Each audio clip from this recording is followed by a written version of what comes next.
BA भाग 2चे विद्यार्थी मित्रांनो, आपण महात्मा गांधी हा राजकीय विचारवंत शिकवायला सुरुवात केलेली होती. मागील वेळेला आपण गांधीजींचे धार्मिक मानवतावादी विचार आणि सत्य आणि अहिंसा संबंधीचे विचार बघितले. आजच्या वेळेला आपण सत्याग्रह या संकल्पनेसंदर्भात महात्मा गांधीजींचे विचार जे आहेत ते आपण बघायचे आहेत. महात्मा गांधीजींनी राष्ट्रापुढे एक अत्यंत उच्च आणि उदात्त असा आदर्श ठेवण्याचा प्रयत्न केलेला होता. त्यांनी जगापुढे अहिंसेचा आदर्श ठेवला. तपश्चर्या आणि साधेपणा या मार्गाने त्यांनी अहिंसेचे महत्त्व जगाला पटवून दिले होते. साधी राहणी व उच्च विचारसरणी अशी त्यांची जीवन प्रणाली होती. ब्रिटिश साम्राज्यशाहीला विरोध प्रतिकार करण्यासाठी त्यांनी जो सत्याग्रहाचा मार्ग स्वीकारला तो मार्ग सत्य आणि अहिंसा या तत्वावर अधिष्ठित होता. अहिंसेचे अधिष्ठान असलेले राजकीय आंदोलन उभे करून त्यांनी भारताला स्वातंत्र्य मिळवून दिले. स्वातंत्र्य प्राप्तीसाठी त्यांनी शूरांची अहिंसा हे सर्वोत्तम साधन अवलंबलेले होते. अहिंसेचा मार्ग अयशस्वी ठरला तर हिंसेचा अवलंबही समर्थनीय ठरतो असे त्यांचे मत होते. राष्ट्राचे संरक्षण करण्यासाठी अहिंसा या नैतिक साधनाचा वापर करावा असा गांधींचा आग्रह होता. महात्मा गांधी हे आंतरराष्ट्रवादी नेते होते. त्यांच्या मते राष्ट्रात सलोख्याचे, प्रेमाचे, सहकार्याचे संबंध दृढ होतील तर युद्धे महायुद्धे होणार नाहीत. प्रत्येक राष्ट्राने अहिंसात्मक मार्गाने दुसऱ्या राष्ट्राशी संबंध प्रस्थापित केले तर शांतता व सुव्यवस्था निर्माण होईल. देशाचे आर्थिक सामाजिक जीवन सुरळीत चालून अहिंसा सत्याग्रह याद्वारे सामाजिक संबंध सुधारावे लागतील. राष्ट्राने आपल्या संपत्तीचे संरक्षण करण्यासाठी अहिंसात्मक मार्गाचा स्वीकार केला पाहिजे. गांधींच्या मते अहिंसक राष्ट्रावर आक्रमण होणारच नाही. जर परकीय आक्रमण झाले तर त्यास अहिंसात्मक मार्गाने प्रतिकार केला पाहिजे. अशावेळी राष्ट्रातील सर्व संपत्ती मालमत्ता आक्रमकाला देऊन टाकाव्याची, परंतु त्याच्याशी असहकार करावयाचा असा अहिंसेचा एक मार्ग स्वीकारावा किंवा शस्त्रत्याग करून स्वतःला आक्रमकाच्या हाती स्वाधीन करून द्यावे असा दुसरा मार्ग राज्यातील सर्व लोकांनी वापरावा. आक्रमक राष्ट्राला अशा अहिंसात्मक प्रतिकारापुढे आक्रमण थांबवावे लागेल.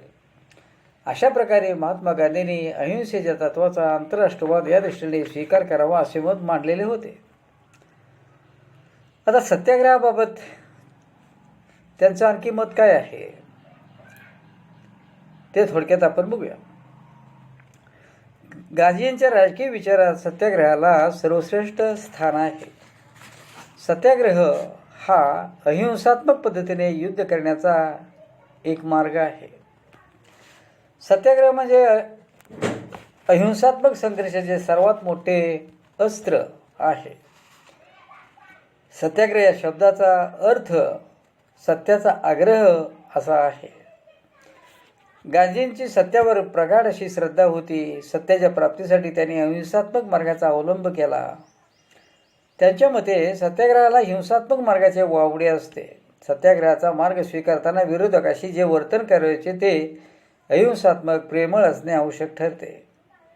सत्याग्रहाद्वारे दुसऱ्याचे हृदय परिवर्तन घडवून आणणे म्हणजे सत्याग्रह होय. सत्याग्रह म्हणजे अन्याय, दडपशाही आणि शोषण यांच्या विरुद्ध केलेला आत्मिक शक्तीचा वापर होय.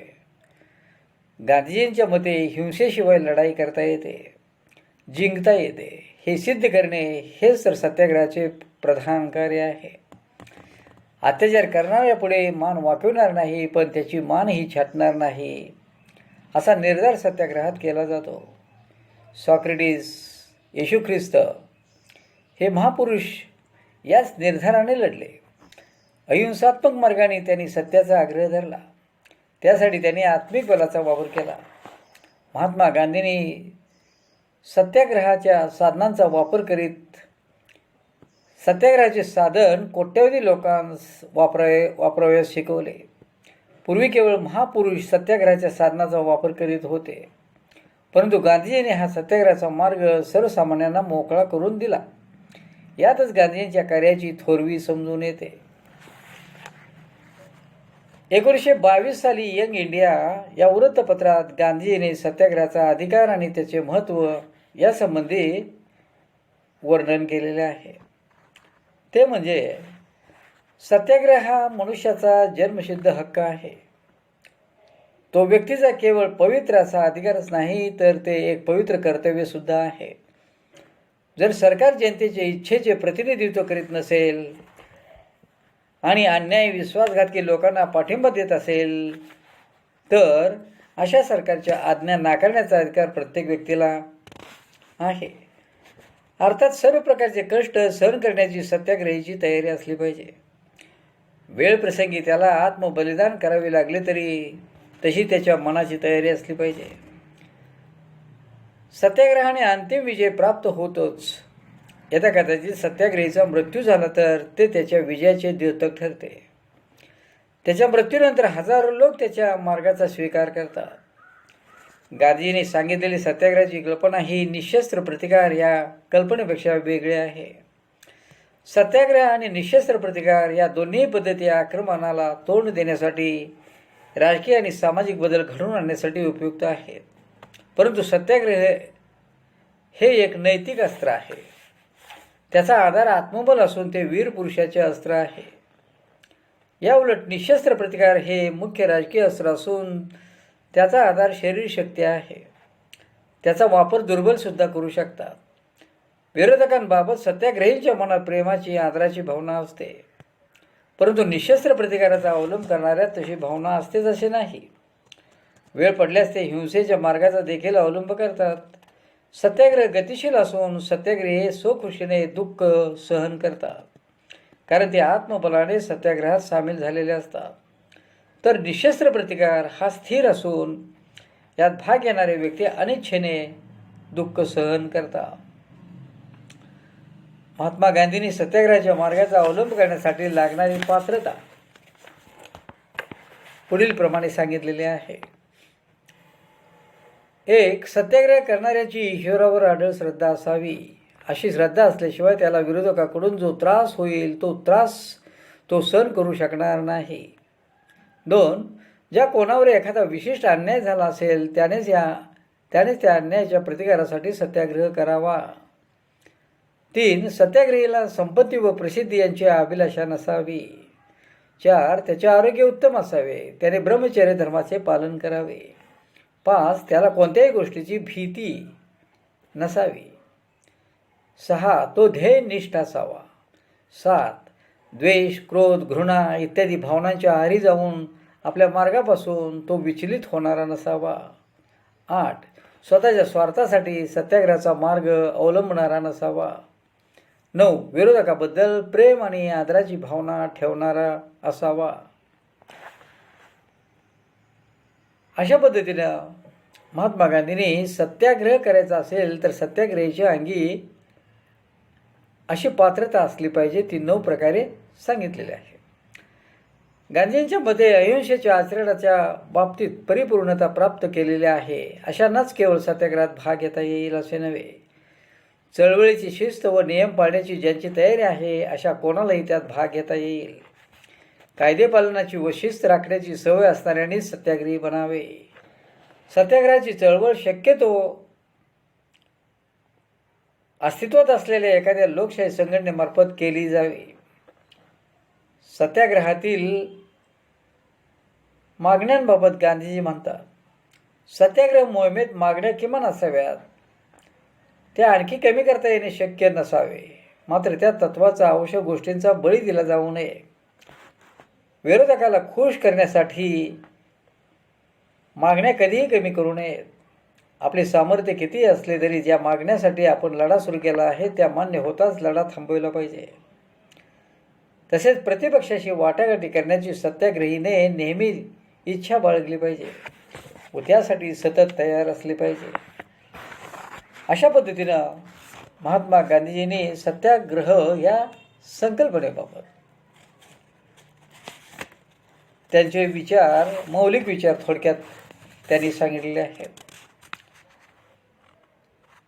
आता सत्याग्रहाची तंत्रे म्हणजे सत्याग्रह कसा करावा त्या संदर्भात गांधींनी काही तंत्रे किंवा मार्ग सांगण्याचा प्रयत्न केलेला आहे. आणि ही तंत्र किंवा मार्ग खूप खूप महत्त्वाचे आहेत. गांधींच्या नंतर आजपर्यंत सर्व जगभरच्या राष्ट्रांच्या मध्ये ज्यावेळी सत्याग्रह केला जातो त्यावेळी या मार्गांचाच उपयोग केला जातो असं आपल्याला दिसून येईल. म्हणून ही तंत्र किंवा मार्ग खूप महत्त्वाचे आहेत हे लक्षात घ्या. महात्मा गांधींनी सत्याग्रहाच्या प्रयोगासाठी पुढील तंत्रांचा, साधनांचा अवलंब करावा असे सांगितले. 1. असहकार. 2. सविनय कायदेभंग. 3. उपोषण.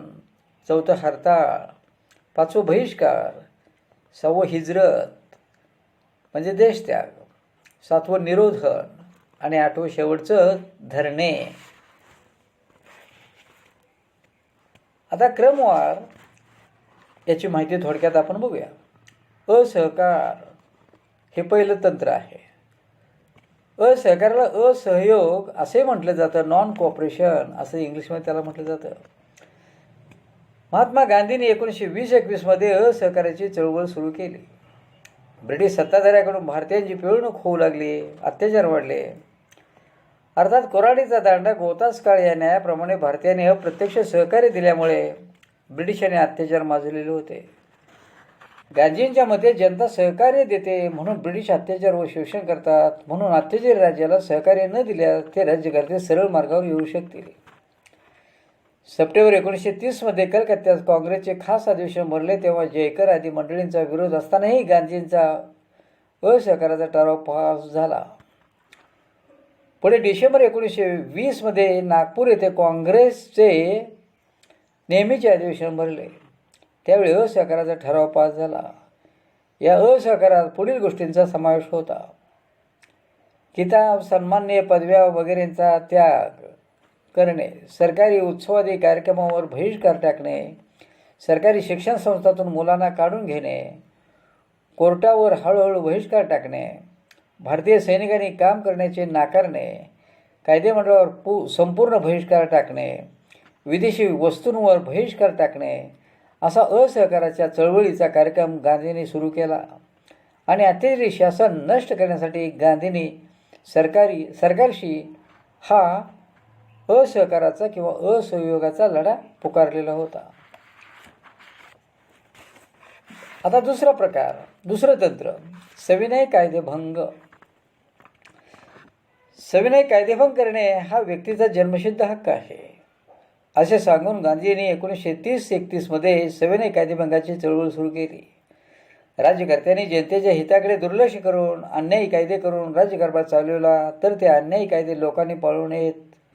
अर्थात कायदेभंगाची चळवळ अहिंसात्मक मार्गाने झाली पाहिजे. त्याबाबत होणारी शिक्षा भोगण्याची तयारी सत्याग्रही व्यक्तीने ठेवली पाहिजे. सविनय कायदेभंगाचा आचार करणारे महात्मा गांधी हे गेल्या 500 वर्षातील जगामधील सर्वात महान राजकीय नेते होत असे उद्गार डॉक्टर राम मनोहर लोहिया यांनी काढले होते. गांधींनी सविनय कायदेभंगाचे एक नवे अस्त्र जनतेला दिले होते. सॉक्रेटिस व थोरो या विचारवंतांच्या कायदेभंगाच्या कल्पनेतूनच गांधीजींनी सविनय कायदेभंगाची कल्पना मांडली आणि प्रत्यक्षात तिचे आचरण केले. 1930 साली मिठाचा सत्याग्रह करून गांधींनी कायदेभंगाची सुरुवात केली. दांडी यात्रा हा गांधींच्या जीवनातील परमोच्च प्रसंग होता. स्वातंत्र्य लढ्यातील या अभिनव पर्वाला यात्रा असे संबोधून गांधींनी भारताच्या स्वातंत्र्य लढ्याचे पावित्र्य जगाच्या मनावर बिंबवले आणि भारतीय जनतेच्या अंतःकरणाला हात घातला. स्वातंत्र्य चळवळीचे पहिले पाऊल म्हणून दांडी यात्रेची सफलता महत्त्वपूर्ण वाटते. कायदे जर अन्याय असतील तरच कायदेभंग करायचा आणि जे कायदे उपयुक्त आहेत व योग्य आहेत त्यांचे पालन करायचे अशी भूमिका कायदेभंगाच्या चळवळीत मान्य केली होती. सविनय कायदेभंग यामधील सविनय या शब्दाचा अर्थ असा की जे कायदे अन्यायकारक वाटतात ते कायदे जनतेने पाळू नयेत. तसेच कायदेभंग करताना विनयशीलता ठेवावी. कायदेभंगापासून समाजहिताची हानी होणार नाही याविषयी दक्षता घेतली पाहिजे. कायदेभंग करताना राज्यकर्त्याकडून जे अत्याचार होतील ते सहन करण्याची व्यक्तीची तयारी असली पाहिजे. म्हणजेच कायदेभंगाची चळवळ करताना अहिंसात्मक मार्गाने सरकारला अन्यायी व जुलमी कायद्यांची जाणीव करून देणे. 1934 पर्यंत कायदेभंगाची चळवळ जोरदारपणे चालू होती. 7 एप्रिल 1934 रोजी महात्मा गांधींनी कायदेभंगाची चळवळ मागे घेतली. तेव्हा त्याने असे उद्गार काढले: मानवाच्या शस्त्रागारातील या सर्वोच्च अस्त्राविषयी, सत्याग्रहाविषयी माझी निष्ठा, जाज्वल्य तीव्र आहे.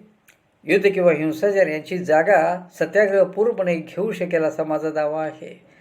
गांधींनी असहकार व सविनय कायदेभंग या 2 मार्गाचा अवलंब करून ब्रिटिश शासनकर्त्यांना अगदी जेरीस आणले होते. सत्याग्रहाच्या मार्गाने त्यांनी जनजागृती घडवून आणली, त्याद्वारे जनसंघटना निर्माण केली आणि जनतेला कायदेभंगाच्या हक्कांची जाणीव करून दिली. आता तिसरं अस्त्र आहे उपोषण. उपोषण हे सत्याग्रहाचे प्रभावी साधन आहे. हे साधन अत्यंत योग्य वेळीच वापरायचे असते. उपोषण हे साधन वापरणारी व्यक्ती आत्मबल संपन्न व संयमी असावी लागते. उपोषण हे शस्त्र स्फोटक व प्रभावी असल्याने त्याचा दुरुपयोग होणार नाही याविषयी काळजी घेतली पाहिजे. उपोषण हे तंत्र वापरण्यास अत्यंत कठीण असते. समाजातील अत्यंत प्रसिद्ध असलेल्या व्यक्तीने उपोषण मार्ग स्वीकारून सरकारला अयोग्य कृत्यापासून परावृत्त करावे. स्वतः क्लेश सहन करून दुसऱ्याचे हृदय परिवर्तन घडवून आणणे व त्याला दुष्कृत्यापासून परावृत्त करणे यास उपोषण असे म्हणतात. गांधींनी 1933 मध्ये हरिजनांची सेवा अधिक चांगल्या प्रकारे करता यावी म्हणून 21 दिवस आत्मशुद्धीचे उपोषण केले होते. तसेच 1947 साली हिंदू मुस्लिम ऐक्यासाठी सुद्धा त्यांनी उपोषण केले होते. अशा पद्धतीनं उपोषण हे तंत्र उपयोगात आणता येतं. आता चौथा मार्ग किंवा तंत्र आहे हरताळ. गांधींच्या मते हरताळ ऐच्छिक असावा. लोकांच्या व सरकारच्या निदर्शनास एखादी गोष्ट आणणे या हेतूने हरताळ पाळला जातो. त्यानिमित्ताने व्यापार व्यवसाय संपूर्णपणे बंद ठेवला जातो. गांधींच्या मते हरताळ स्वेच्छेने झाले पाहिजेत. दबावाने हरताळ घडवून आणता येत नाही. हृदय परिवर्तन घडवून आणण्यासाठी लोकांनी हरताळाचा मार्ग स्वीकारावा, परंतु हरताळाचा मार्ग क्वचित प्रसंगीच वापरला जावा. अशा पद्धतीने हरताळ हा लोकांच्या सरकारच्या निदर्शनात एखादी गोष्ट आणून देण्यासाठी केला जातो. त्याच्यानंतर 5वं तंत्र आहे बहिष्कार. गांधींच्या मते बहिष्कार हे सत्तेचे प्रमुख आणि महत्त्वाचे अस्त्र आहे. राजकीय व सामाजिक अशा दोन्ही क्षेत्रात बहिष्काराचा मार्ग स्वीकारला जातो. भारतीय जनतेने परदेशी मालावर पूर्णपणे बहिष्कार टाकला होता. तसेच सरकारी कचेऱ्या, शाळा, न्यायालये यावरही बहिष्कार टाकला. एखाद्या व्यक्तीवर बहिष्कार टाकला असता ती चांगल्या मार्गाचा अवलंब करू शकते. हिंसात्मक मार्गाने किंवा कोणाच्याही दबावाने मात्र बहिष्कार टाकू नये. तसेच बहिष्काराने व्यक्तीवर अपमानकारक स्थिती येणार नाही याविषयी काळजी घ्यावी. 6वं तंत्र हिजरत. जेव्हा एखाद्या भागात जनतेवर सतत अत्याचार होत असतील, सतत मानभंग होत असेल आणि अहिंसात्मक मार्गाने प्रतिकार करणे अशक्य असेल तर अशावेळी जनतेने तो प्रदेश सोडावा व दुसरीकडे जावे.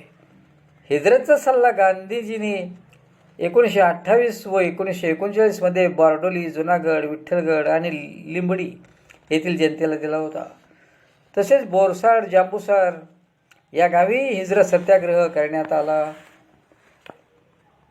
आला होता. ज्यांना अपमान व अन्याय सहन करणे अशक्य आहे व जे हिंसा किंवा अहिंसा या मार्गाने प्रतिकार करण्यास असमर्थ आहेत त्यांनी हिजरत या सत्याग्रहाचा अवलंब करावा असे गांधींचे मत होते. अशा पद्धतीनं हिजरत म्हणजे देशत्याग करून दुसरीकडे जाणं असं गांधींनी सांगितलं होतं. 7वा प्रकार आहे किंवा तंत्र आहे ते म्हणजे निरोधन. याचा अर्थ काय आहे तर गांधीजींच्या मते निरोधन म्हणजे प्रतिबंध करणे होय. ज्याच्याकडून अन्याय अत्याचार होतो त्याच्या विरुद्ध निरोधनाचा मार्ग वापरून त्याला त्याच्या कृत्यांची जाणीव करून द्यावी. निरोधनाचा मार्ग स्वीकारताना त्यात सामर्थ्याचा वापर करू नये. केवळ विरोध दर्शवून मत परिवर्तन घडवून आणणे हा निरोधनाचा प्रमुख हेतू असतो. विदेशी मालावर बहिष्कार व दारूबंदी यासाठी निरोधनाचा मार्ग गांधींनी वापरलेला होता. अशा पद्धतीनं निरोधन म्हणजे प्रतिबंध. ज्याच्याकडून अन्याय अत्याचार होतो त्याच्या विरुद्ध या मार्गाचा वापर करायचा असतो आणि त्याला त्याच्या कृत्याची जाणीव करून द्यायची असते. शेवटचा आहे मार्ग किंवा तंत्र धरणे आंदोलन. गांधींच्या मते धरणे हा सत्याग्रहाचा मार्ग अत्यंत काळजीपूर्वक व जबाबदारीने स्वीकारावा लागतो. धरणे म्हणजे समाजातील एखाद्या अन्यायी अत्याचारी व्यक्तीला जननिंदेद्वारे लज्जित करणे होय. हिंसा, दबाव, धमकी, घेराव या मार्गांचा अवलंब न करता धरणे हा सत्याग्रहाचा प्रयोग करावा. अत्याचारी व्यक्तीची चूक समाजाच्या नजरेस आणून त्या व्यक्तीला ती चूक कळावी असा उद्देश धरणे सत्याग्रहाच्या पाठीशी असतो. अशा पद्धतीने गांधींनी सत्याग्रहाचे विविध मार्ग सांगून स्वतः त्या मार्गाचा अवलंब केला. केवळ देशांतर्गत बाबीसाठी सत्याग्रहाचा मार्ग न वापरता ब्रिटिश सत्तेला प्रतिकार करण्यासाठी या मार्गांचा वापर त्यांनी केला होता. गांधींनी सत्याग्रह हे नवे तंत्र केवळ भारतालाच नव्हे तर जगाला दिले आहे. अन्याय, अत्याचारी व जुलमी सत्तेला विरोध करण्याचा हा अहिंसात्मक मार्ग म्हणजे एक अभिनव कल्पना होय. अर्थात गांधींनी सामुदायिक सत्याग्रहाला अधिक महत्त्व दिले होते. मारेंगे नहीं लेकिन मानेंगे भी नहीं या निर्धाराने सत्याग्रहाचा प्रयोग केला जावा अशी त्यांची धारणा होती. हिंसेशिवाय, शस्त्राशिवाय लढाई जिंकता येते हे त्यांनी जगाला दाखवून दिले. असहकार, सविनय कायदेभंग या मार्गाने गांधींनी ब्रिटिश सत्तेशी सतत संघर्ष करून स्वातंत्र्य प्राप्त केले.